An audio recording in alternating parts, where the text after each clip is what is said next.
광주 전남교구 사무국장으로 근무하고 있습니다. 이제 특강을 이제 광주 와가지고 지금 처음 하는 거라서 좀 이제 그러는데, 아무튼 이제 저희가 이제 항상 건강신협에 오면 제가 느끼는 이제 이미지는 항상 직원분들이 너무 친절하셔가지고 뭔가 좀 대접받는 느낌 이런 걸 항상 받고 있어요. 그래서 교무라서 특별 대우를 해주시나 했는데 다른 분들한테도 그렇게 친절하게 잘 해주시더라고요. 그러니까 항상 이제 감사하게 생각하고 있고, 오늘 이제 그 이사장님께서 이제 일기법 가지고 이제 강의를 좀 해달라고 이제 하셨는데, 이제 그 지금 우리가 통용적으로 쓰는 일기하고는 조금 이제 성격은 좀 다를 거예요. 원불교 일기법이. 그러니까 이런 부분들 좀 잘 좀 봐주시면 좋겠고, 보통 이제 원불교 교도님들한테는 소주제를 저희가 담지 않는데 오늘은 이제 소주제를 담았어요. 그래서 그러니까 일기라는 게 단순 기록을 하는 건데, 단순 기록을 넘어서 내 삶을 업그레이드하는 것이라는 소주제를 잡았습니다. 이거 빨리 끝나면 또 퇴근 빨리 하시는 건가요? 아니면 또 이거 끝나고 또 있으신가요? 아니, 편하게 하셔도 될 것 같습니다. 그거 끝나고 저녁 식사 직원들 단체. 그래요? 그러니까 어쨌든 빨리 끝나면 빨리 퇴근하시는 거죠? 네. 최대한 빨리.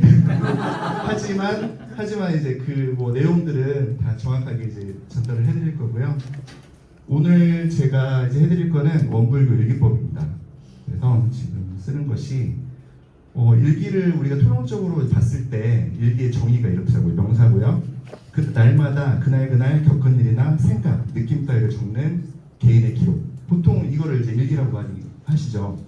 그런데 원불교의 일기법은 또 따로 있습니다. 그래서 조금 이제 이게 같은 어휘를 쓰기 때문에 뭔가 혼동이 될 수도 있지만 약간 다른, 아예 그냥 개념이 다르다고 보시면 될 것 같아요. 한번 보시면 되겠습니다.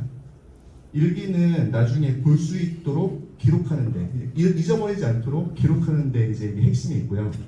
하지만 원불교는 그 단순한 기록을 넘어서 내 삶을 업그레이드하는 공부법입니다. 그래서 오늘 이제 목표가 있어요. 그래서 원불교 일기법을 공부를 하시면 뭔가 내가 판단을 하거나 실행하는 기준을 가지고 내가 생각을 하고 이제 실행을 하게 됩니다. 그러니까 뭔가 이제 내가 생각을 하거나 판단하기 전에 뭔가 기준이 있다는 건 대단히 중요한 거거든요. 그러니까 이거를 한번 오늘은 그 부분만 한번 조금 생각을 해보시면 좋을 것 같다는 생각으로 강의를 준비를 했습니다. 제가 지금 그 출장 갔다 와가지고 좀 뛰어왔거든요. 물 좀 잠깐 마시고 시작하겠습니다. 네. 마이크 안 잡고 그거 쓰셔도 돼. 핸드 마이크 편해서.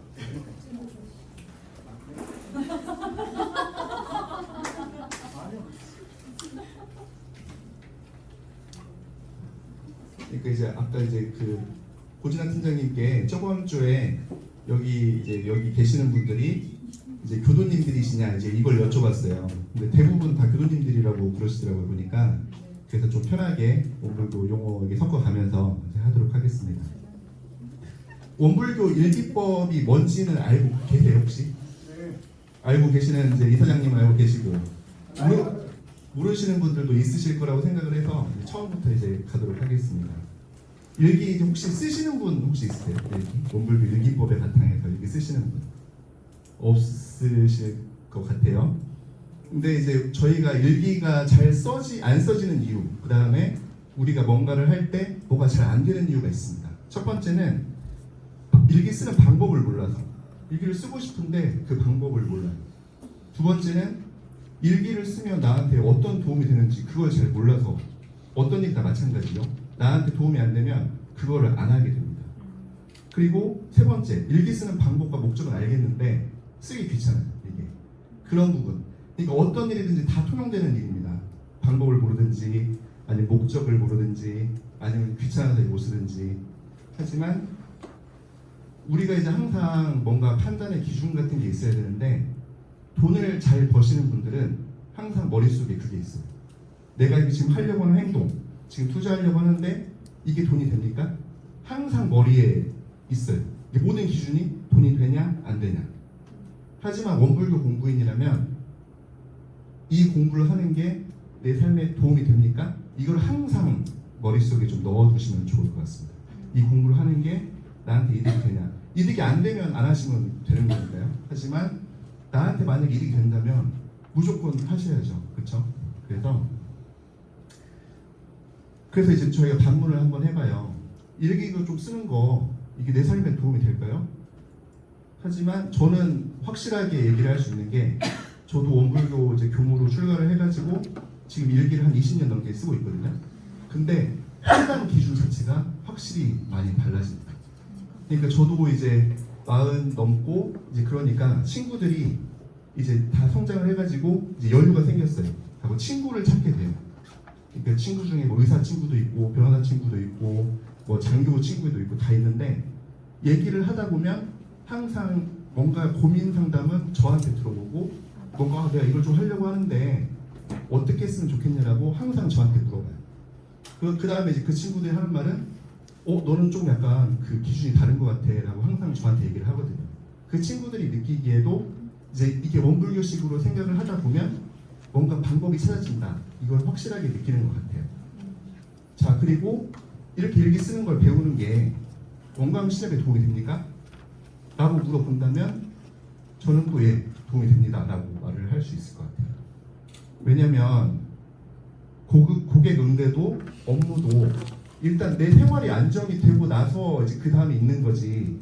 내 생활에 뭐 내가 고민이 있고 막 그래요. 웃는 낯으로 고객 응대가 안 되겠죠.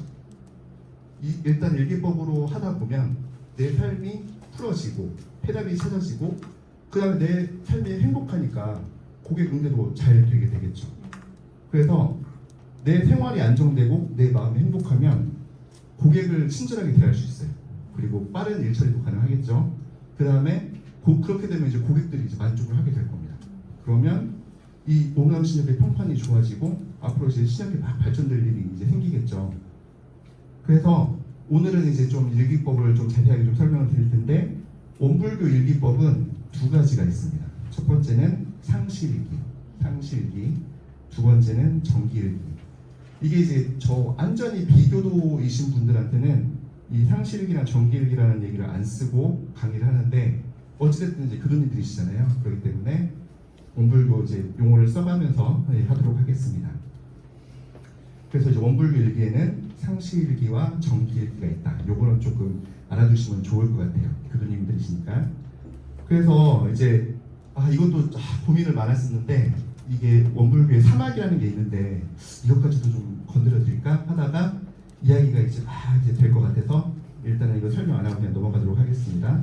그 다음에 상시일기는 그 작업치 사과목이라는 원불교 과목이 있고 그 다음에 정기일기는 사리연구 과목이라는 과목이 있습니다. 그래서 상시일기를 쓰면 나한테 실행력이 생기고요. 실행력. 그 다음에 정기일기를 쓰면 나한테 지혜가 생깁니다. 그러니까 이제 우리가 일기를 쓰면서 뭐가 생기냐라고 했을 때는 실행력하고 지혜가 생긴다. 이렇게 보시면 될 것 같고요. 그래서 상시일기를 잘 기재하면 나한테 어떻게 좋을까? 이제 요거를 좀 설명을 드리려고 해요. 이게 제가 원불교 내에서도 그 동기부여하는 데는 제가 좀 1인자처럼 이 목적을 먼저 설명을 해드리고 하면 확실히 좀 강의가 효과가 있더라고요. 업이라는 거 혹시 알고 계시나요? 업? 전생이 업이라고 막 하기도 하고 그러죠. 그래서 사람은 이제 인정하기 싫지만 타고난 업대로 살아가게 됩니다. 이게 이제 이치예요. 이치인데 다만 그래서 이제 이거의 증거를 좀 말씀을 드리자면 내가 뭘 안 배웠어요. 배우질 않았는데도 내가 좋아하고 싫어하는 것이 있죠. 이거는 갖고 태어났기 때문에 그렇습니다. 내가 배우질 않았어요. 근데 내가 좋아하고 싫어하는 게 분명히 있어요. 나한테 너무 잘해주는 사람인데 이유 없이 싫어하는 사람이 있죠. 나한테 너무 못하는데 이유 없이 그냥 괜히 좋아. 나한테 틱틱대는데 막 뭘 챙겨주고 싶고 그런 사람도 있죠. 이게 다 그 사람들하고 연이 있어서 그런 겁니다. 두 번째는 이유 없이 끌리는 거. 좋아하는 게 있습니다. 그리고 세 번째는 습관. 이런 것들은 다 자기가 타고난 업대로 내가 전생에 지은 그 업대로 태어나는 건데 이대로 살아가면 이제 우리는 원불교에서는 윤회라는 말을 씁니다. 이게 계속해서 쳇바퀴처럼 돌고 돌아요. 돌고 돌면서 이렇게 계속 이제 자기 업대로 살면 윤회에 끌려다니는 삶을 살게 되고 그러면 우리가 이제 그런 질문을 하죠. 그러면 계속 내가 운명 받아들이는 이제 운명 이제 갖고 태어난 대로 그대로 살아야 됩니까? 라고 얘기를 하잖아요. 하지만 아닙니다. 뭐냐면 내가 좋아하는 거하고 싫어하는 것에 자유자재하면 이게 내가 좋아하는 게 있고 싫어하는 게 있는데 좋아하는 걸 좀 멀리 해보고 싫어하는 걸 좀 가까이 해보고 그렇다 보면 이 업을 벗어나게 됩니다. 그렇게 되겠죠. 이제 만약에 이제 그런 게 있어요. 만약에 이제 담배 피우는 거를 좋아하셔가지고 폐암으로 돌아가시게 될 운명을 가진 사람. 담배를 너무 좋아하니까 좋아하는 거에 끌리게 되겠죠. 계속 담배를 피우실 겁니다.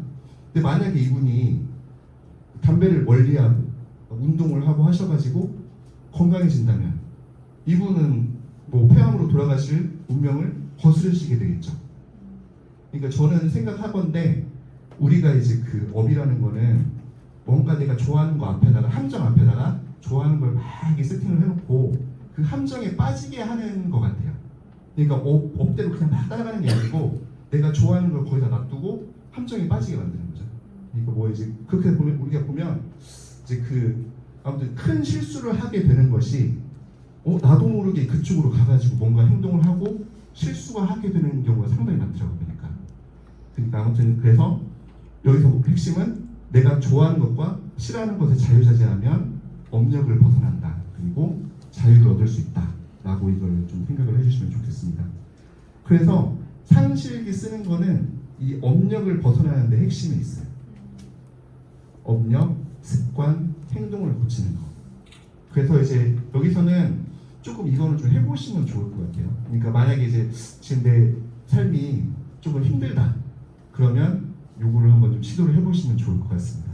유문형, 그다음에 학습 상황이랑 계문, 요 세 개를 이거를 이제 상실기라고 하는데 요 부분을 좀 챙겨주시면 나중에 제가 그 일기장 그 양식을 조금만 드려볼게요. 한번 그게 해보시면 도움이 될 겁니다. 하지만 하기는 대단히 힘드실 겁니다. 왜냐하면 이제 귀찮으니까 이게 나한테 직접적으로 도움이 되는 것도 모르겠고 이제 그렇기 때문에. 하지만 이게 임상 실험을 싹 거쳐가지고 이걸로 이제 이득을 얻으신 분들이 상당히 많으시거든요. 그러니까 한번 좀 해보시면 좋을 것 같습니다. 그러니까 하기 전까지는 모르는데 하고 나면 끊을 수 없는 거. 이게 원불교 이제 일기법이라고 볼 수 있겠습니다. 상실기는 업력, 습관, 행동을 고치는 데 있다. 그래서 이제 유문념이란 말 혹시 들어보셨어요? 네. 교당을 가시면 유문념을 항상 강조를 하시죠. 왜 그러냐면 내 업력을 벗어나게 하는 연습인 거예요. 이 유문념이라는 게. 그래서 유문념은 이제 어떻게 정하시냐 보면 여기 이제 저희 원불교 교도님들은 이 책자를 나눠드리는데 여기다가 이제 자기 유문념을 적으세요.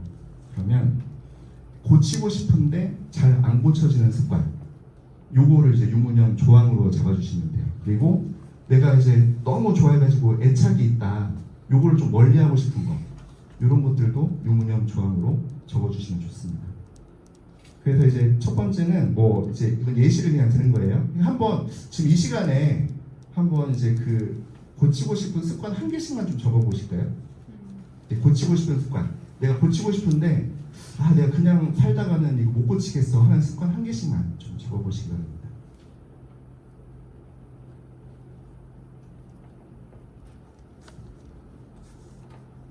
이게 이제 챙기고 안 챙기는 거가 상당히 다릅니다. 이제 일단은 적어보시는 것만으로도 일기에 한 반절은 지금 오신 거예요. 일기법 반절은 오신 거라고 보시고 한번 좀 생각을 해보시고, 왜냐하면 이제 이걸 한번 생각해 보셨다는 거니까. 그리고 그러면 이제 저희가 보통 입으로 짓는 어부를 좀 많이 짓습니다. 이제 보통 보면 참견하고 싶은 막 그 욕구가 있잖아요. 어떤 사람이 뭘 잘 못해요. 이게 부하직원이 잘 못해. 이제 가가지고 이제 요거를 좀 말을 해줘야 되나 말아야 되나 고민하실 때도 있고, 직선적으로 팍 질르시는 때도 있고 이제 그렇잖아요. 그럴 때는 한번 참았다가 한 3초만 참았다가 말해보기. 그러면 화가 확 올라왔다가 조금 사라진 다음에 드라이하게 이제 얘기할 수가 있습니다. 두 번째는 여기서 이제 근무를 하시다 보니까 운동도 조금 힘드실 수도 있잖아요. 그러니까 한 30분만 한번 걸어보자, 내 건강을 위해서.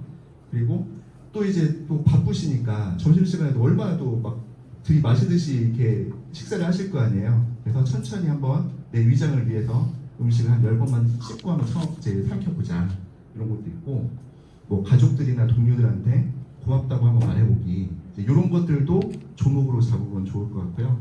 다 적으셨죠? 네. 요거 시키진 않겠습니다. 저도 이제 아이라서 막 뭐 시키고 이런 건 저도 싫더라고요. 그래가지고 요거는 그냥 마음속에 갖고 계시면서 한번 챙겨보시기 바라겠습니다.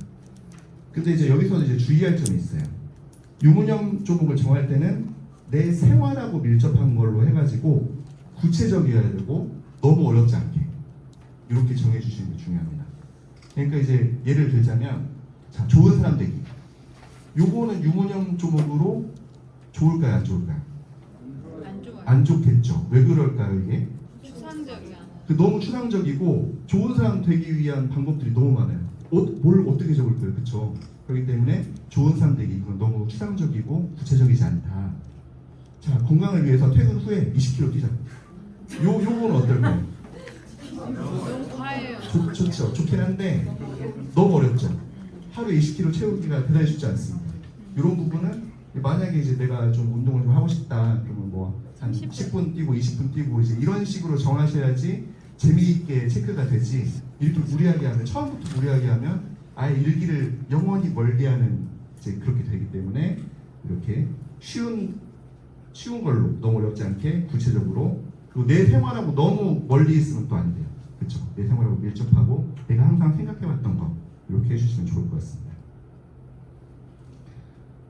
이제 제가 이제 조목을 정했잖아요. 근데 이제 유무념 조항 점검하는 법이 있어요. 점검하는 법이 있는데 이제 여러 가지가 있습니다. 여러 가지가 있죠. 만약에 참견하고 싶을 때 3초 동안 멈췄다가 말하기 이런 거 같은 경우는 하루에도 여러 번 이런 상황이 발생을 할 겁니다. 그럼 이럴 때는 할 때마다 이렇게 적어주시면 되고요. 그다음에 만약에 이제 가족들에게 하루에 한 번씩 고맙다고 말하기 이런 거는 하루에 한 번밖에 없겠죠. 했다 안 했다 이렇게 하면 되니까 두 가지로 좀 나눠주면 좋겠고 그 다음에 이제 그러면 처음에는 참견하고 싶을 때 3초 동안 멈췄다 말하기 이게 처음에는 바로 안 되실 거예요. 그러니까 이걸 유무념을 내가 잘했으면 유념 못했으면 무념인데 처음에는 이렇게 한번 정해보시면 좋을 것 같아요. 그러니까 이게 성공하고 안 하고가 중요한 게 아니고 내가 3초 동안 멈춰야 되는데 라고 생각을 했으면 유념. 내가 만약에 3초 동안 해야 되는데 하고 못했을 때가 있잖아요. 내가 3초 동안 참아야 되는데 하는데 못 참고 바로 얘기할 때가 있죠. 이때는 이때도 내가 일단은 한번 생각해봤기 때문에 요거를 유념으로 체크를 해주시면 돼요. 처음에는 내가 한번 생각해봤다. 그럼 무조건 유념. 근데 나중에는 내가 참았을 때 유념이고 못 참으면 무념이다. 이렇게 해주시면 될 것 같습니다. 이것도 단계가 있어요. 처음에 그러니까 이게 여기서 유무념법에서 중요한 게 뭐냐면 내가 고치고 싶은 거를 그 경계를 당했을 때 한번 생각해봤냐 안 해봤냐 요거를 조금 먼저 생각을 해주시면 좋을 것 같습니다. 그래서 처음에는 내가 유념을 했나 안 했나 이제 그것만 보시고 나중에는 성공 여부로 이거를 정해주시면 되겠습니다. 합숙 상황은 이제 일단 넘어가도록 하고요. 요거는 이제 그러니까 그다음에 계문 점검입니다. 계문 혹시 원불교 계문 혹시 보신 적 있으세요? 네. 보신 적 있어요? 네. 그렇구나. 이제 그 계문은 이제 저희가 30계문이 있습니다. 단계별로 30계문이 있는데 요거 잘 보이시나요? 근데 이거는 이제 조목별로 설명해드리기에 너무 시간이 많이 걸려서 나중에 넘어갈 텐데 제가 이제 항상 이제 옆에서 교무님들을 보고 하면 30계문을 지키면서 사시는 분들 중에 뭔가 손해를 보거나 실수를 하시거나 그러니까 내가 막 불강력적으로 당하는 거 아닌 이상 내가 지어서 뭔가 과보를 받는 거는 전혀 없으세요. 그거는 이제 장담할 수 있습니다. 왜냐면 저희가 보면 술을 먹고 막 실수할 때가 있잖아요. 저희가 막 그 전 여친 남친한테 전화하기도 하고 그 다음에 이제 그 막 나를 괴롭혔던 상사님들한테 밤에 술 먹고 전화해가지고 막 소리도 지르고 뭐 이러시는 분들도 있잖아요. 술이 없었다면 참을 수 있었는데 그리고 막 이제 지금도 뭐 음주운전을 하셔가지고 왜 이렇게 유명인인데 자기 커리어가 완전히 끝나버리시는 분들도 있으시죠. 그리고 여기 보시면 여기 밑에 보면 뭐 진심을 내지 말며가 이제 화를 내는 건데 화로 인해서 화가 남으로 인해서 누군가를 때리거나 뭔가 해코지를 하거나 해가지고 뭔가 벌을 받는 경우도 상당히 많죠.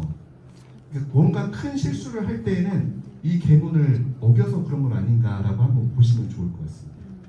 이대로만 솔직히 살면 내가 실수할 일은 전혀 없을 것 같아요. 불강력적으로 뭔가 나한테 떨어지는 게 있으면 그거는 당해야 되지만 내가 뭔가를 실수하거나 그런 거는 없다. 한번 요거는 나중에 한번 제가 구체적으로 얘기를 이제 저는 정기일기를 더 중요시해요. 그러니까 이거 앞에 말했던 상시일기는 뭔가 나의 업을 이제 바꾸는 거라면, 이거는 나의 생각에 뭔가 패턴을 자체를 바꾸는 거예요. 뭔가 생각의 기준이 정해지는 거예요. 한번 보시면 정기일기라는 거는 그때 아까도 말씀드렸지만 사리연구라는 건데, 그 원불교 정전에 보면 이런 내용이 나옵니다. 사리연구를 하는 목적이 뭐냐? 이 세상에는 예측하기 어려운 이치가 있고, 그 다음에 인간 세계에는 수많은 일이 있어요. 그러니까 보시면 막 사람들 많고 뭐 일도 많고 막 그렇잖아요. 근데 이거를 미리 연구했다가, 이게 그 어려운 이치랑 인간 세계의 수많은 일들을 미리 연구했다가 실생활에서 그 경계를 당했을 때, 실생활에 나에게 다가오면 이거를 빠르게 분석해서 실행하기 위한, 요게 이제 사리연구의 목적인데, 정기일기를 쓰는 목적도 바로 이것과 똑같습니다. 그래서 보시면 요새 이제 그 은행이랑 경찰분들 다 해가지고 너무 많이 애를 써주신 덕분에 보이스피싱이 많이 없어졌죠. 그렇죠. 지금 거의 보이스피싱 당하시는 분들 없잖아요. 초기에는 무조건 걸리면 당했는데, 이게 왜 그러냐면 직접 당해보진 않았지만 피해를 입을 수 있는 사례들을 많이 공유를 했어요. 뭐 경찰에서도 그렇고 시장에서도 이제 그러셨을 거잖아요. 그래가지고 왜 이렇게 돈을 많이 찾으시냐 해갖고 막 체크도 해보시고, 그래서 이제 이 피해를 당하실 잠재적인 그 피해자들이 나한테 이런 상황이 벌어지면 어떻게 할 건가를 막 시뮬레이션을 해보신 거예요. 검찰청입니다. 전화 끊고 뭐 이렇게 그렇겠죠. 뭐 만약에 이제 뭐 돈을 찾아가지고 냉장고에 넣어놓고 막 하라고 했을 때, 지금은 옛날에는 그걸 당했지만 요새는 뭐 콧방귀도 안 끼잖아요. 당하시는 분 거의 없으시잖아요. 마찬가지입니다. 발생 상황, 이제 만약에 이제 그 발생 상황에서 빠르게 분석해서 이게 피해가 발생하지 않도록 지금 한 거였죠. 그렇기 때문에 이거를 미리 연구했다가 실생활에서 뭔가 경계를 당했을 때 바로 딱 할 수 있게 이렇게 하는 것이 저희가 정기일기의 목적이라고 볼 수 있겠습니다. 여기서 이제 말씀드리고 싶은 거는, 뭔가 원리를 파악을 하면 내가 직접 경험하지 않아도 그 이치에 따라서 올바르게 판단하고 올바르게 실행할 수 있다는 거. 그러니까 이제 원리를 알면 내가 직접 경험을 안 해봤지만 뭔가 경계를 당했을 때 그대로 이제 행할 수 있다는 거. 이게 장점입니다. 정기일기에는 감각명상이랑 심신작용 처리권, 이 두 가지가 있습니다.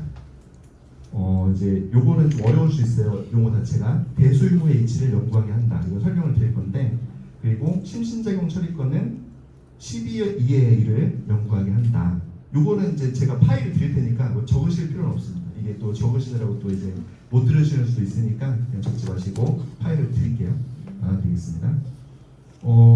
우리가 살고 있는 이 세상이 이게 대소유무의 이치로 건설되고 정전에 나오는 말입니다. 12의 2의 1로 운전에 간다, 이런 말이 나오는데, 이 정기일기만 잘 써도 이 세상이 어떤 원리로 구성이 되어 있는지, 그 다음에 이 세상이 어떤 방식으로 돌아가는지를 확실하게 파악을 할 수가 있게 돼요.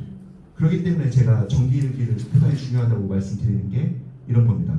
그러니까 이제 저희가 보면 뭔가 그 게임의 룰을 알고 어떻게 하면 이기는지 그 방법을 알고 원리를 알면 그 게임 이기기가 쉽잖아요. 모르고 들어가면 당하기 마련이죠. 하지만 그거를 확실하게 파악을 하면 무조건까지는 아니겠지만 대부분 이기는 경기를 하게 됩니다. 이것도 마찬가지예요. 우리 삶도 뭔가 원리를 파악을 하게 되면 이렇게 돌아가네? 이렇게 구성되어 있네? 이 원리를 파악하게 되면 그대로 행하면 뭔가 역행되는 게 없으니까 항상 이제 성공한 삶을 이제 사시게 되겠죠. 그래서 이제 감각감상 이제 어떻게 쓰냐, 이제 한문으로 되어 있습니다. 감은 느낄 감자입니다. 그 다음에 각은 깨달을 각. 그 다음에 그래서 이제 뭐냐면 어떤 사물이나 자연 현상을 보고 깨달음을 얻는 거, 요거를 이제 감각이라고 부르고요. 느낄 감장에 생각할 상자, 사물이나 자연 현상을 보고 어떤 느낌이나 생각을 드는 것, 이제 이렇게 하는데 예시를 한번 들어볼게요. 오늘 밖을 나가봤더니 봄이 왔는지 햇살이 참 따뜻했다.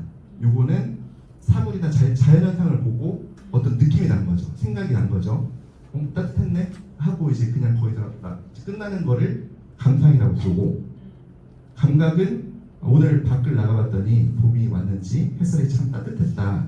겨울이 가면 봄이 온다. 이렇게 사시가 수랑하듯이 인간의 생로병사도 이와 같은 이치인 걸 알았다. 요거는 뭔가 느낌을 넘어서 깨달음을 하나 얻은 거잖아요. 그렇기 때문에 요거를 감각이라고 부릅니다. 그러면 이제 감각 감상은 나한테 어떻게 도움이 될까 보시면, 제가 여러 가지 사건이나 현상을 경험을 계속합니다.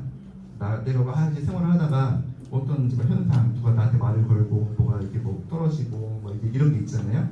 그러면 그 현상을 보고 여기에서 이제 그 공통점을 발견하는 거예요. 이 일, 저 일, 저 일에서 어떤 공통점을 발견하면 여기서도 적용이 되고 여기서도 적용이 되고 여기서도 적용이 되는 거를 우리는 진리라고 부르기로 했어요. 어디도 통용되는 거를 우리는 진리라고 부르기로 했거든요. 그래서 요거를 진리성이라고 우리는 부르는데, 내가 겪은 현상이 모이고 모여서 진리성이 발견이 되는데, 그렇다면 여기도 적용이 되고 여기도 적용이 되고 여기도 적용이 된다면 내가 아직 겪지 않은 다른 부분에 있어서도 이거를 적용해 보면 일반적으로 적용이 가능한 거예요. 그러니까 이 원리를 찾으라는 거예요. 그러니까 이거를 원리를 찾는 방법이 감각감상이 있다, 이렇게 보는 겁니다. 그래서 제가 이제 그 교무하기 전에 그 고시원에서 고시 공부를 했었거든요. 노량진에서 공부를 했는데 이제 언덕길에 있었어요. 아침에 밥을 먹고 이제 학원으로 가기 위해서 이제 언덕길을 막 가고 있었는데, 어떤 이제 고물상 할아버지가 그때 이제 뭐 진짜 대박인 그 냉장고를 들고, 이제 대박이잖아요. 팔면 돈이 많이 되니까 냉장고를 들고 언덕을 올라가는데 본인은 힘들죠. 그래서 저보고 도와달라시는 거예요. 가지고 이제 저도 뒤에서 힘껏 밀어드렸어요. 진짜 무겁더라고요. 밀어드렸는데 아침에 일찍 이렇게 막 힘을 팍 주면 고혈압처럼 이렇게 머리가 아프죠. 그래서 다 밀어드리고 다 넘어갔어요. 학원에 와가지고 머리가 너무 아파가지고 엎드려 잤어요. 이제 그러고 안 되겠다 싶어가지고 그날은 아예 학원 수업 제끼고 집에 와서 잠이 들었거든요. 근데 여기서 뭐냐면, 사람이 내 능력 이상으로 힘을 쓰면 사람이 퍼지는구나, 아프구나, 요거를 느꼈어요. 두 번째는 제가 이제 부안교당에서 이제 애들이랑 차를 타고 가는데, 언덕길을 이제 가는 애들 타고 언덕길 봉고차를 타고 가는데, 언덕이 이제 가팔랐는지 우웅 가다가 빵 소리가 나면서 차가 멈췄어요. 근데 아까랑 비슷한 상황이죠. 아까는 사람이었지만 이제는 기계였어요. 그 식물은 뭐였냐면, 이제 제가 어디 휴양지를 놀러 갔는데 나무에 걸려있는 그네가 있었어요. 장정 2명이 한 100km는 다 넘었던 것 같아요. 2명이 그 그네를 열심히 타는 거예요. 근데 그 나뭇가지가 끊어졌어요. 그거를 보면서 제가 뭘 느꼈냐면, 일체 만유의 근본 원리는 자기 능력으로 이상으로 힘을 쓰면 다치거나 고장이 나거나 손상이 되는 것이구나, 이런 진리성을 알았어요. 그럼 여기서는 저는 이제 교훈을 하나 얻어야 되겠죠. 뭐냐면, 그러면 내가 힘에 부치지 않도록 미리 힘을 좀 키워야지, 첫 번째. 두 번째로는 내가 능력이 안 되면 능력 이상으로 무리하지 말아야지. 세 번째는 기계를 쓸 때는 좀 아껴 써야지. 이런 이제 그 교훈을 이제 얻게 됩니다. 그러니까 여러 가지 일을 통해서 거기서 이제 진리성을 발견하는 거예요. 그러니까 여기 계신 신협 직원 여러분들도 뭔가 내가 막 뭔가를 계속 경험을 하면 거기서 공통점을 한번 찾아보시는 연습을 좀 해보실 필요가 있어요. 여기서 적용이 되고 저기서 적용이 되고 여기서 적용이 되면 여기 진리구나 라는 거를 항상 머릿속에 좀 두시면 좀 이렇게 세상을 사는 그 시야가 좀 넓어지실 거라고 생각을 해요. 그렇게 되면 은행일 뿐만 아니라 다른 일에도 이거 이렇게 하면 돼 라는 그 기준이 생기시는 거죠. 한번 여기서도 이제 모든 적용되는 진리성을 한번 찾아보는 연습을 좀 해보시자, 이런 말씀입니다. 그래서 아까도 이제 말씀드렸다시피 감각경상에는 대소유무가 밝혀져야 됩니다. 대소유무. 요거는 조금 적어두시면 좋을 것 같아요. 요거는 좀 핵심 내용입니다. 핵심이요. 그러니까 뭔가 생각을 할 때 이 기준대로 한번 생각을 해보시면 좋을 것 같습니다. 대소유무. 요거는 좀 외우셔도 괜찮을 것 같아요. 이따가 나오는 12에도 한번 외우시면 좋을 것 같고, 오늘 강의의 핵심이라고 보셔도 됩니다. 항상 요걸로 기준을 잡으시면 너무 좋겠다 라는 생각이고요. 대소유무인데, 자, 대자는 큰 대자고요. 그래서 우주 만유의 본체, 근본 원리. 그러니까 아까도 말씀드렸다시피 근본 원리라고만 보시면 되겠고, 마음으로 인해서 마음으로 이제 비교를 해보자면 원래는 없는 마음, 요거를 보시면 되겠습니다. 두 번째는 작을 소자고요. 형형색색 나타나는 모든 것. 그 다음에 마음에 있어서는 뭔가 경계를 당해가지고 내가 있어지는 마음, 요거를 소라고 부릅니다. 대소유모. 유모는 이렇게 뭔가 변화하는 거. 그러니까 마음도 저희가 한시도 가만히 안 있고 계속 변화를 하죠. 그 다음에 우리 인생도 충하추동, 그 다음에 풍문호상설, 생로병사, 흥망성쇠하면서 계속해서 변화가 됩니다. 그래서 모든 거를 할 때 진리성을 발견하기 위해서는 이 대소유무로 뭔가 구분을 해보자 라는 겁니다. 그래서 여기서는 저희가 우리가 계속 일을 겪잖아요. 거기서 진리성을 발견하자. 이게 여기서는 핵심입니다. 내가 겪는 일들 하나하나에서 진리성을 발견하자. 항상 그걸 좀 연습을 좀 해보시면 좋을 것 같아요. 그렇게 되면 뭔가 모르는 영역의 일이 발생을 했을 때도 예측이 가능하게 돼요. 내가 전혀 경험해보지 못해도 은행일은 지금 다들 전문가시잖아요. 근데 다른 일을 딱 했을 때도 뭐 이런 이치로 하면 돼 라고 생각을 하시면서 바로 이제 딱 나올 수 있죠. 이렇게 보시면 되겠습니다. 요거는 이제 제가 감각감상을 쓴 거예요. 이제 근데 이게 내용이 뭐냐면 제가 애들을 데리고 제가 재작년까지는 부안교당에서 어린이랑 학생법회를 봤었거든요. 근데 이제 그 부안에 뷰이트한 사격장이 있었어요. 근데 저는 이제 예비역 병장이거든요. 근데 초등학생들을 데리고 이제 사격을 했는데 초등학생 여자애 하나가 처음 썼는데 저보다 잘 나온 거예요. 300점 만점에 253점이 나왔어요. 저는 230점이 나왔습니다. 저는 나름대로 나 진짜 총 써봤고 자신 있잖아요 이게. 근데 초등학생보다 못 쐈어요. 그러면 이제 원래는 잘 쏜 친구들을 칭찬을 해줘야 되잖아요. 너 진짜 잘 쏜다고. 근데 하지만 저는 그러지 못하고 한 번 더 쏴보자. 한 번 더 쏴보자 해가지고 근데 이제 한 번 더 쏘니까 제가 263점이 나왔어요. 그제서야 제 입에 한방미소가 지어지면서 그 정도면 잘한다 처음인데 하면서 그렇게 했던 거죠. 그러니까 이게 그 친구의 잘한 것만 보면 칭찬을 바로 해줄 수 있는데 나라는 게 들어가가지고 이 나라는 아상이 들어가가지고 이 친구를 칭찬을 올바로 못 해줬어요. 그러니까 우리가 보면 아상이라는 게 내가 있기 때문에 합리적이지 못한 판단, 옹졸해지기도 하고 필요 이상으로 화나기도 하고 어리석은 생각도 하기도 하고 그 다음에 이제 저랑 교무님이랑 교관님이랑 같이 사는데 나라는 존재가 있기 때문에 그 조언을 있는 그대로 받아들이지 못하고 화내고 막 이런 경우도 많았고 그 다음에 현명하지 못한 소비. 그러니까 제가 카메라를 좋아하는데 똑같은 제품이에요. 똑같은 제품인데 라이카라는 브랜드가 있고 파나소닉이라는 브랜드가 있어요. 똑같은 제품이에요. 완전 진짜 로고만 달라요. 근데 가격 차이가 2배예요. 그러니까 만약에 이제 파나소닉 루믹스라는 그 제품은 100만 원이라면 그 이제 라이카의 디럭스라는 게 250 막 이러거든요. 근데 사람들은 어떤 제품을 사냐? 뭐 기능이 다른 것도 아니에요. 똑같아요. 근데 브랜드만 차이가 나는데 판매량이 라이카 디럭스가 훨씬 많습니다. 합리적인 생각이라면 똑같은 제품을 싸게 파는데 이거를 선택을 해야 맞는데 비싼 걸 산단 말이죠. 이런 걸 저도 그걸 막 유혹이 막 있어가지고 그걸 살까 말까 하다가 결국은 안 샀는데 아무튼 그렇습니다. 만약에 내가 뭔가 결정을 해야 되는 순간 아상이 없다면 요거를 한번 생각을 해보는 거죠.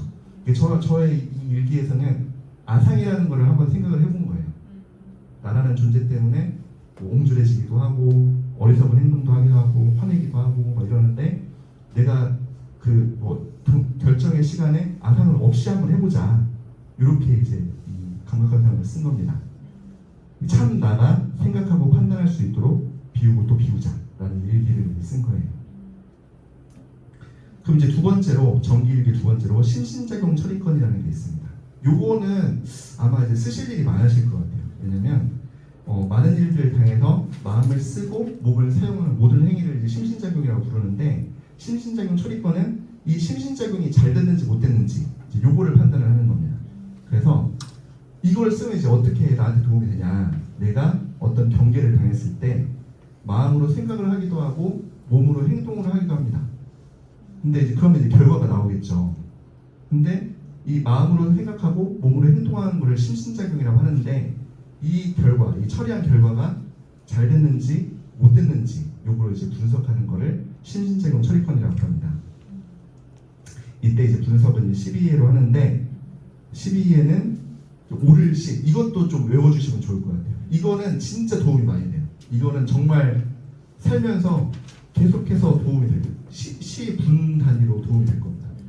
모든 나한테 뭐가 돌아왔을 때 12회로 분석을 하면 틀리는 경우가 없어요. 나중에 보시면 될 겁니다. 그래서 어떤 일이 나한테 발생했어요. 그러면 이게 옳은 일인지 그른 일인지 이거를 판단을 먼저 해주세요. 첫 번째로. 두 번째는 이게 나한테 이득인지 해인지 요거를 분석을 해주시면 됩니다. 내가 하려는 일이 옳은 일인지 그런 일인지를 한번 분석을 해보고, 두 번째는 내가 하려는 일이 이익인지 손해인지를 구분을 좀 해주시면 돼요. 그렇게 되면 자, 이거를 이제 왜 하게 되냐면 우리한테는 우연히 돌아오는 고락이 있습니다. 고락은 고통과 이제 즐거움이 있죠. 그다음에 우리가 지어서 받는 고락이 있어요.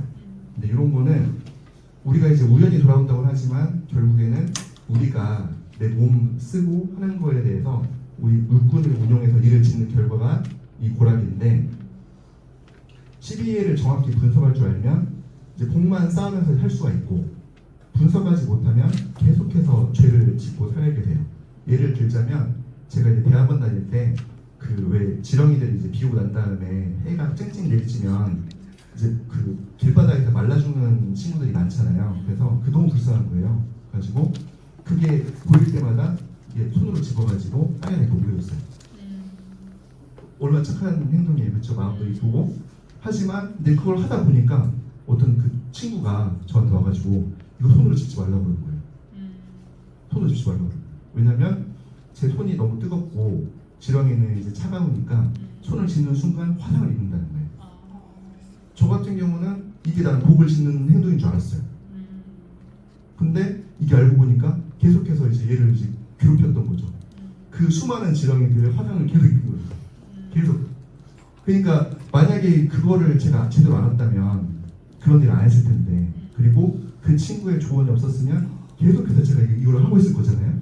그렇기 때문에 우리가 이런 것들도 12회를 정확하게 분석을 할 줄 알면 나는 옳다고 생각했는데 그럴 수도 있는 거잖아요. 그렇죠? 이런 거를 우리가 빨리빨리 파악할 수 있는 거죠. 그렇기 때문에 항상 우리는 12회, 이거는 좀 외워주세요. 12회는 항상 머릿속에 그 기준으로 잡아주시면 좋을 것 같습니다. 이것도 심신장애 처리권으로 제가 이제 일기를 쓴 내용인데, 화해제후 성지 제막식이 있어 아침부터 분주했다. 우리 교단에서 가져갈 물품도 가져가고 이벤트 회사에서 준비한 것들도 체크해야 됐고 책장 세팅이며 이것저것 신경 쓸 것이 많았다. 제막식 1시간 전, 제막식 준비가 거의 마무리될 즈음에 모 교무님이 오셔서 이것저것 미흡한 부분들을 지적하기 시작했다. 천막의 방향, 규빈석 위치, 팜플렛과 기념품 배부 위치 등 여러 가지를 수정할 것을 요구하셨다. 순간 기분이 완짠했다. 진행 상황을 보았을 때 나 나름대로 계획한 대로 식장이 잘 꾸며졌고 또 시작도 얼마 남지 않았는데 이걸 더 바꾸라니 내가 한 일들을 무시하는 건가 하는 생각이 들면서 기분이 썩 좋지 않은 상태로 하나하나 교무님 지시대로 바꾸기 시작했다. 일을 하면서 내가 지금 이 일들 통해서 왜 기분이 나쁜가 곰곰이 생각해 보았다. 생각해 보니 몇 가지 이유들이 있었다. 첫째는 아침부터 일을 하느라 체력적으로 지치고 피곤해서였고, 둘째는 그 교무님의 지시를 나는 내 능력, 내 자질에 대한 공격으로 받아들였기 때문이다. 내가 열심히 한 일이고 내가 나름대로 잘했다고 생각한 일인데 이걸 바꾸라고 하다니 이건 내 능력과 나를 무시하는 게 아닐까 하는 생각이 들어서 내 기분을 나쁘게 만들고 있었던 것이다. 결국 내가 기분이 나빠진 중심에는 내가 있었다. 그걸 알아채고 나서 바로 나를 내려놓고 이루어진 일들만 보았다. 내가 진행해 놓은 내용과 그 교무님께서 제안하신 내용을 비교해 보니 일부분은 내 의견이 옳은 것도 있었지만 대부분은 그 교무님께서 제안하신 내용이 훨씬 나았다. 그래서 그 교무님과 의견을 교환하여 내 의견을 들을 건 듣고 교무님 의견을 들을 건 듣고 해서 식장 준비를 하였더니 아니나 다를까 훨씬 식장이 짜임새를 갖추게 되었고 여러 문제가 있었지만 그래도 무사히 식을 잘 마치게 되었다. 이번 일을 통해서 나를 버리면 일이 보이고 위치가 보인다는 것을 배울 수 있었다. 식이 잘 준비될 수 있도록 조언해 주신 교무님께도 식이 잘 끝날 수 있도록 도와주신 여러 지부 교무님들과 법신고의 사장님께도 아상을 버릴 것을 깨우쳐 주신 자성부처님께도 감사를 드리며 앞으로도 나를 놓고 오직 그 뜻과 이치만 진리만 바라보고 살아야겠다 다짐해본다. 이렇게 했습니다. 그러니까 박수 좀 쳐주세요. 그러니까 이제 나를 놓고 일만 보면 일이 잘 될 텐데 만약에 이제 거기서 제가 화를 내고 안 된다고 하고 그랬으면 어떻게 됐을까? 그렇죠? 그래서 여기서는 이제 뭐냐면 아까도 말씀드렸다시피 심신작용 처리권은 기준을 12예로 이제 분석을 해야 돼요. 그래서 그러면 아까 제가 쓴 일기에서 심신작용이 처리가 됐습니까? 네. 처리가 됐죠? 네. 네, 됐습니다. 그러면 제가 이를 생각을 바꿔가지고 일을 이렇게 했던 것은 옳을까요? 그럴까요? 울어요. 옳죠. 그렇죠. 내가 화내고 막 만약에 이제 일을 그대로 안 했었으면 일이 잘못됐을 텐데 마음을 바꿔가지고 일만 보자 생각을 하니까 됐습니다. 옳았어요. 그리고 이해해서 이게 이득일까요? 해일까요? 이득이 됐어요. 이득이 됐죠. 그러니까 그러면 잘 됐네요. 그렇죠? 만약에 이제 이 케이스가 하나 생겼어요. 그렇죠? 케이스가 생겼는데 그러면 나중에 이제 비슷한 일이 생길 거란 말이죠. 저한테 수없이 많은 일들이 생길 거예요. 그러면 이 비슷한 일들은 이렇게 처리하면 되겠구나. 일단 나를 놓고 여러 사람들 의견을 들어봐야지. 좋은 건 취합해가지고 일을 해야지 라는 기준이 생길 거잖아요. 그렇기 때문에 우리가 일기를 씀으로 인해서 12예를 분석하게 되면 앞으로 내가 겪어야 될, 그러니까 뭐 난 경기가 계속 다가올 거잖아요. 그럼 빨리빨리 분석해가지고 바로 할 수 있게 돼요. 그러기 위해서 이 심신작용 처리권을 쓰는 목적입니다. 이게 두 번째 얘기입니다. 유념할 때 유념하고 무념할 때 무념하자. 요새 허리가 좀 아팠다. 그런데 그 이유를 모르겠다. 심하게 허리를 쓴 적도 없는데 허리가 뭔가 뻐근하면서 아프다. 오늘 어머니의 치과 치료를 하러 갔다. 어머니께서 자력으로는 서고 걷고 하실 수 없기 때문에 침대에서 오르내릴 때, 차에서 오르내릴 때, 치과 치료대에서 오르내릴 때 어정쩡한 자세로 어머니를 부축하게 되었다. 그때였다. 허리가 아픈 이유를 찾았다. 어머니를 차에 태워드리려고 어머니를 부축하고 어머니를 의자에 앉게 하려다가 아까 아팠던 그 부분이 아프다. 짜증이 났다. 어머니를 차에 태워드리고 휠체어를 트렁크로 싣는데도 허리가 계속 아프다. 또 짜증이 났다. 치과에 도착해서 어머니를 내려드리고 휠체어에 태워서 치과 진료대에 눕혀드리는 내내 허리가 계속 신경이 쓰인다. 내 허리 아픈 게 전부 어머니 탓인 것만 같아서 짜증이 난다. 허리도 계속 아픈 것 같다. 이 짜증은 치과 진료가 끝나고 집에 돌아가는 길까지 계속이 되었다. 마음은 내심 짜증났지만 공포심으로 어머니에게 따뜻한 말씀도 드리고 티 안 나게 잘 모셔드렸지만 기분 좋을 때 같진 않았을 것이다. 어머니와 작별 인사를 하고 차로 돌아가는 길에 어머니 생각에 눈물이 났다. 짧은 시간 기분 좋게 있다 와도 모자랄 판에 그렇게 짜증이나 내고 이게 다 무념할 때 무념하지 못하고 유념할 때 유념하지 못한 탓이다. 뒤늦게 이게 경계였음을 알아챘다. 집에 오면서 짜증나는 마음을 멈추고 보니 허리가 조금 욱신거리긴 하지만 막 너무 아프거나 할 정도는 아니었다. 내가 어머니랑 있는 동안에 모든 신경을 허리 아픈 데에만 집중시켜서 그 불쾌한 감정을 나 스스로 계속 지니고 있었기 때문에 계속 기분이 나빴던 것이다. 이제 그런 거예요. 그래서 결국에는 이제 나중에는 이제 제가 풀렸지만 어머니랑 있는 동안에는 계속해서 짜증이 났고 이 짜증난 거를 계속 그냥 끌고 갔던 거예요. 그러면 일기 분석을 한번 해볼게요. 심신작용이 제가 처리가 됐어요? 이 일기에서? 안 됐죠. 그러니까 이게 만약에 이제 심신작용이 처리가 된 거면 내가 어머니한테 이분은 은혜가 얼만데 이거는 아무것도 안 하면서 어머니를 잘 챙겨드리고 이제 그랬겠죠. 이제 그렇다면 심신작용이 처리가 됐을 건데 계속 짜증나는 상태로 집까지 왔어요. 그러면 안 됐죠. 그러면 제 어머니한테 계속 짜증 부리고 계속 허리 아픈 데 집중하고 이거는 옳은 일일까요? 그런 일일까요? 그런 일이죠. 그리고 이거는 그러면 이득이 되는 일일까요? 해가 되는 일일까요? 이거는 해가 되는 일입니다.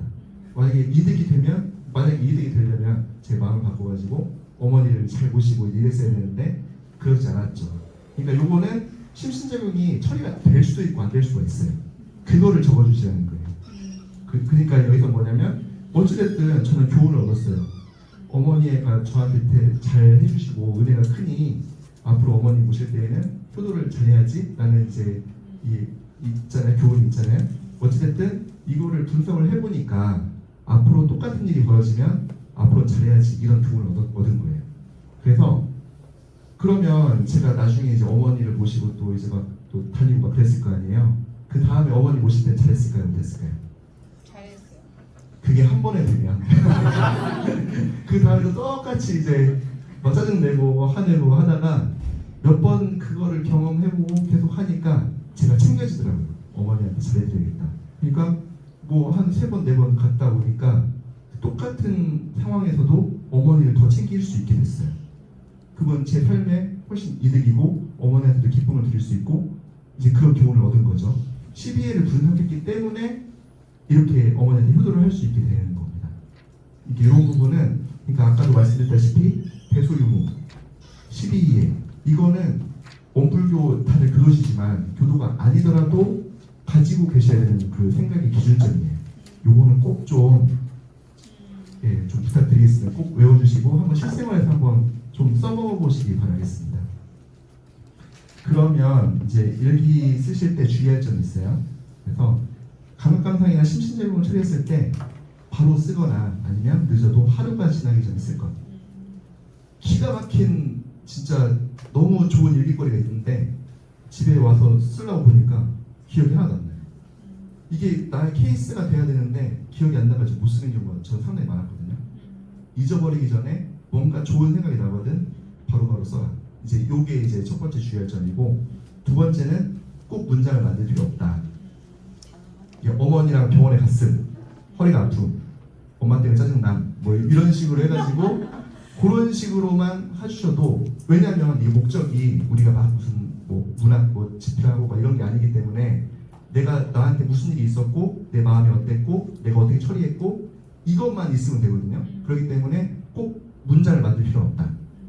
자, 세 번째는 이거는 중요한데 교도님들이라고 하셨잖아요. 지도인의 감정을 꼭 받아주시기 바라겠습니다. 아까도 말씀드렸다시피 나는 옳다고 생각했는데 지도인 감정 없이 계속 지렁이를 집었어요. 근데 그 지도인이 지렁이 짚는 건 안 된다. 죄를 짓는 일이다. 라고 저한테 감정을 해주니까 제가 행동을 바꿨잖아요. 예를 들면 이제 뭐 장사를 하시는 분인데 제가 사과를 팔아요. 근데 정말 누가 봐도 이제 이렇게 무지랭이인 그냥 뜨내기 손님이 왔어요. 근데 평소에 이 사과 한 개를 10,000원에 팔았어요. 근데 이분한테 제가 30,000원에 팔았어요. 평소에는 10,000원을 받는 거 30,000원을 팔았어요. 그래가지고 나는 오늘 내가 20,000원 이득을 받네? 이득이네 하면서 이게 12일을 적었단 말이에요. 근데 만약에 이제 그렇게 된다면 그게 계속 반복이 된다면 그 가게는 어떻게 될까요? 모르는 사람을 계속 등쳐먹는 가게 이미지가 안 좋아지겠죠. 그 다음에 계속 지탄을 받게 되겠고 그럼 사람들은 거기에 안 오겠죠. 나는 그 20,000원 더 이득 보는 거를 이득이라고 생각해서 일기를 적었지만 지도인의 감정을 안 받아가지고 그게 잘못된 건지 모르면 계속해서 똑같은 거를 반복하게 되거든요. 그렇기 때문에 교무님들한테 일기를 적거든 한번 감정을 좀 받아보시라. 그거를 조금 이제 주의를 해주시면 감사하겠습니다. 아무튼 이제 제가 이제 이 일기로서 저는 좀 혜택을 좀 많이 본 편이에요. 생각의 기준이 확실히 정해졌어요. 똑같은 일들도 뭔가 이렇게 뭐 있을 때 바로바로 이렇게 딱 처리하고 순서가 맞게 하는 이제 그런 능력이 좀 생겼거든요. 분명히 이걸 쓰시다 보면 우리 원광신협 그 직원 여러분들도 그런 능력이 생기실 거라고 봅니다. 저는. 하지만 이제 연습을 좀 많이 하셔야 되겠죠, 이거를. 그렇기 때문에 아무튼 그 여기 귀한 시간 내주셨는데 오늘 이제 이 강의가 좀 도움이 됐는가는 모르겠어요. 이제 시간 아깝다라고 생각이 좀 안 드셨으면 좋겠고 아무튼 이렇게 12회랑 또 대소유무 분석하시면서 항상 지혜로운 생활하시기를 바라면서 이상으로 퇴각 마치겠습니다. 감사합니다.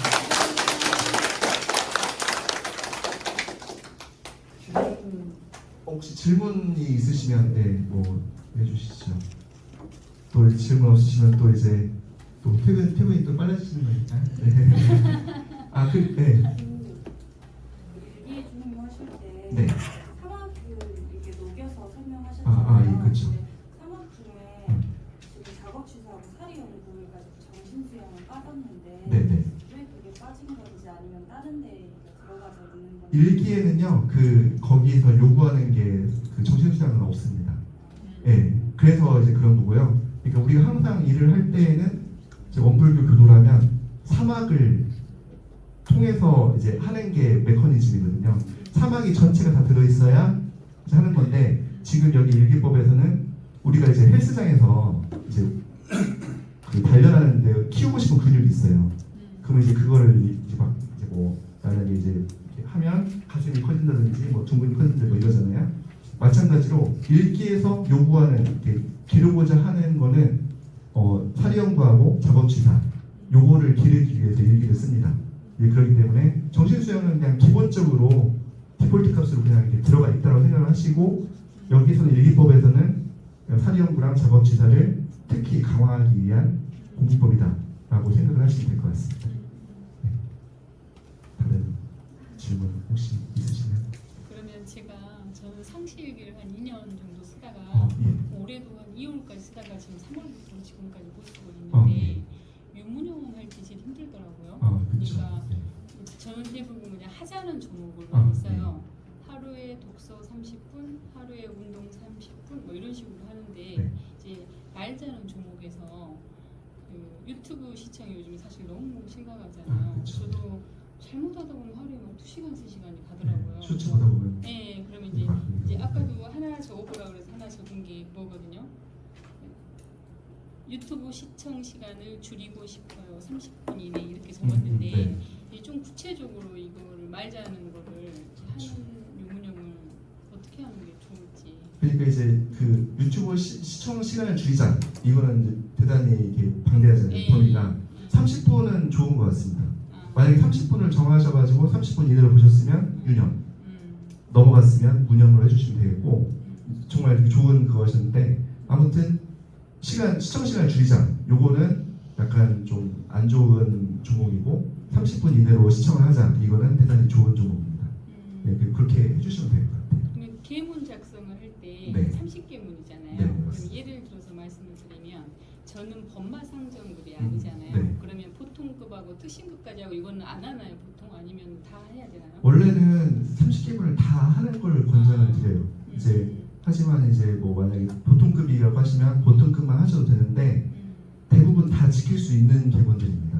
그리고 거기에서 실수들이 많이 나오는 것들이 많아요. 그러니까 이제 보통 보면 뭔가 수치스러운 느낌이 들어가지고 누구를 막 미워하거나 이제 이런 것도 있을 수 있고, 뭔가 화내는 마음이 있어가지고 막 그렇게 할 수도 있고 하기 때문에 내 삶을 위해서는 전체를 다 하는 게 좋고, 근데 우리가 30계문을 다 지키기에는 사실 너무 힘들잖아요. 그리고 그러니까 전체 다 지키는데 안 되는 종목만 일단 안 되는 종목 몇 개 정해가지고 지켜보시는 것도 괜찮습니다. 저도 이제 뭐 강사 같은 거 받고 막 이럴 때 강사 준비를 하다가 그 강사 피감기 막 이런 것까지 뭐 준비하라고 하면서 욕을 할 때가 상당히 많아요. 그러니까 보통 보면 입으로 짓는 업들이 많죠. 그러니까 그런 것들만 몇 개를 정해가지고 내가 다른 것들 다 지키지니까 자연적으로 지켜지니까 안 되는 것들만 몇 개 정해서 하시면 훨씬 시간을 좀 줄일 수 있으실 거예요. 네. 그렇게 보시면 될 것 같아요. 우리 저희 직장인들이 사실은 네. 연고라는 단어에서 너무 자유롭긴 하는데 이제 사무국장님께서 네. 갖고 계시는 연고의 기준만 말씀해 주시면. 교무들은 저는 직업이잖아요. 직업이기 때문에 연고를 아예 없애고 있습니다. 그러니까 이제 저희가 계문을 할 때 뭔가 근기를 좀 보라고 그래요. 근기, 자기 근기를 보고 그러니까 이제 근기를 보고 내가 너무 지키기 어려운 것들은 내가 지킬 수 있는 부분까지만 해가지고 한번 지도인의 감정을 한번 받아보세요. 내가 여기까지 했는데 혹시 이거 이대로만 지켜도 괜찮겠습니까? 라고 물어보시고 괜찮습니다 하면 거기까지만 좀 지키시면 좋을 것 같아요. 저 같은 경우는 이제 직업이다 보니까 프로잖아요. 그러니까 그 연고 자체를 아예 없다고 생각하고 저는 생활을 합니다. 근데 이제 직장을 하시다 보면 연고가 많으실 거잖아요. 그러면 거기에 맞춰서 이제 정해주시면 될 것 같아요. 너무 막 진짜 그 계문 자체가 저 같은 경우는 계문을 그대로 따르는 것보다는 이 계문을 어김으로 인해서 생겨나는 마음이 있잖아요. 뭐 탈생을 하지 말며 하는데 만약에 탈생을 하게 됐을 때 내가 생겨나는 자존심 같은 게 있을 거 아니에요. 그 마음이 들지 말라고 활성하지 말라고 하는 거거든요. 그러니까 그 근본 원리를 조금 알게 되면 왜 지켜야 되는지가 확연하게 드러날 겁니다. 이게 왜 이걸 하라고 하지? 그냥 무조건 따르면 이게 발전이 없고요. 이거를 왜 하지 말라고 하지? 이거를 어겼을 때는 앞으로 나한테 어떤 일들이 벌어질지를 한번 생각을 해보시면 좋을 것 같습니다. 그렇죠. 네.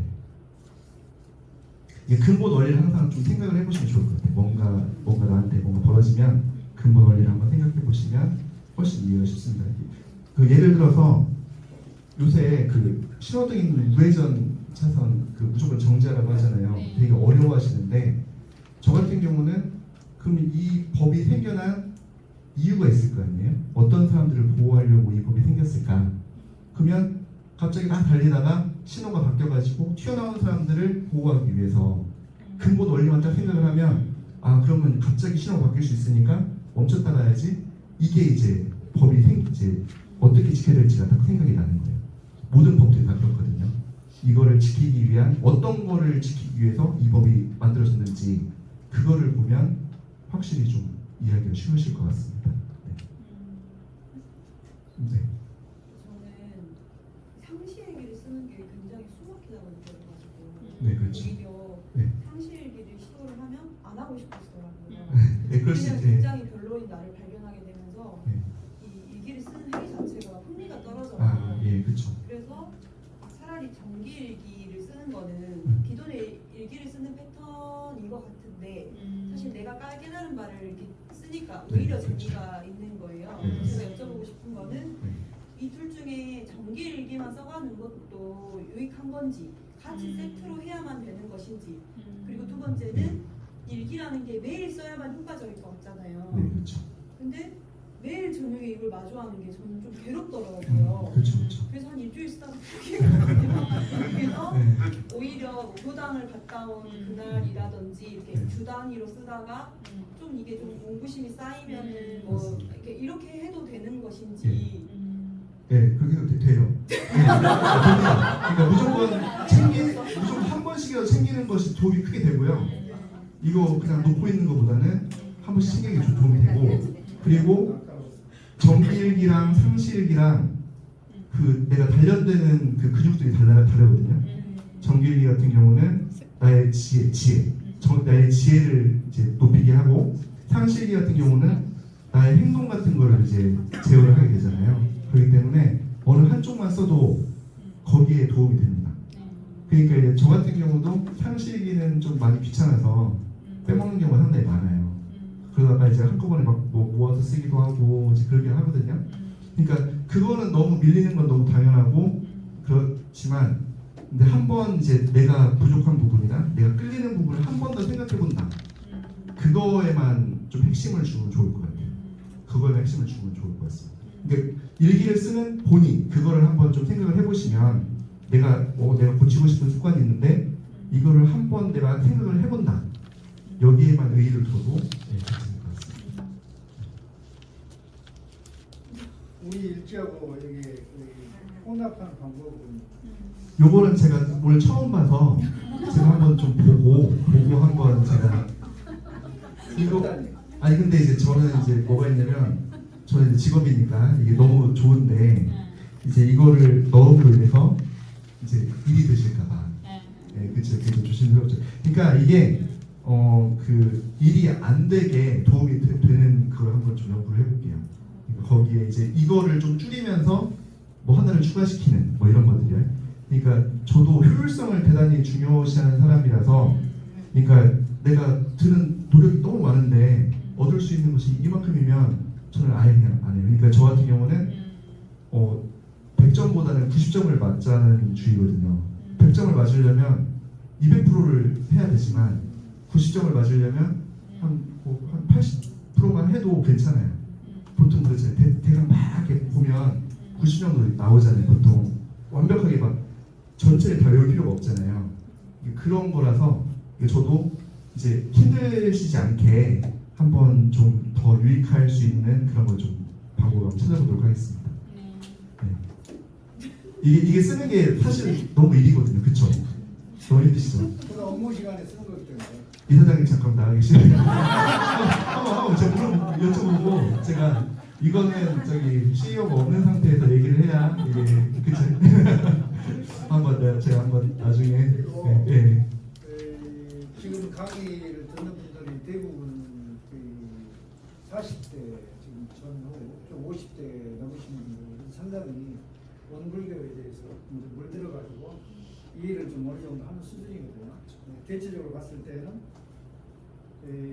가장 쉽게 이론상에 대해서 보통 사람이 이해할 수 있도록 한번 설명 한번 해주십시오. 이론상이요. 그러니까 이제 원불교의 신앙의 대상 수행의 표본을 우리가 이론상이라고 불러요. 그러니까 이제 우리가 아까도 말씀드렸다시피 진리라는 게 있죠. 진리. 여기도 통하고 저기도 통하고 저기도 통하는 거. 이 원불교는 특정 신을 이제 숭배하는 게 아니고 그 진리를 믿는데 그 진리를 우리가 진리는 근데 우리가 눈에 안 보이잖아요. 그렇기 때문에 동그라미 이론상을 형상으로 하고 그러면 저런 모양이구나 하는 그 형상이 이제 이론상이고요. 우리 원불교는 이 세상의 편만에는 그 진리를 믿는 종교입니다. 그렇기 때문에 아까도 이제 말씀드렸다시피 제가 이제 일기를 쓰면서 정기 일기를 쓰면서 뭔가에서 진리성을 발견을 해요.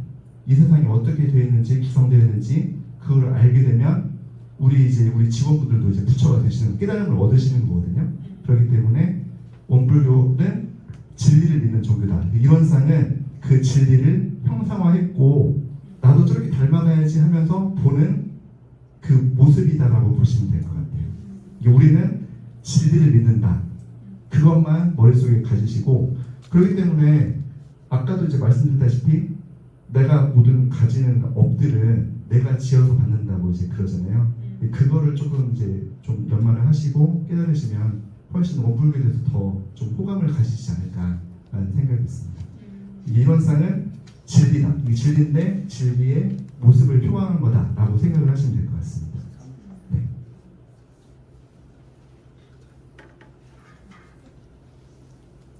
질문 더 있으시면 네 없으시면 여기서 마무리할까요?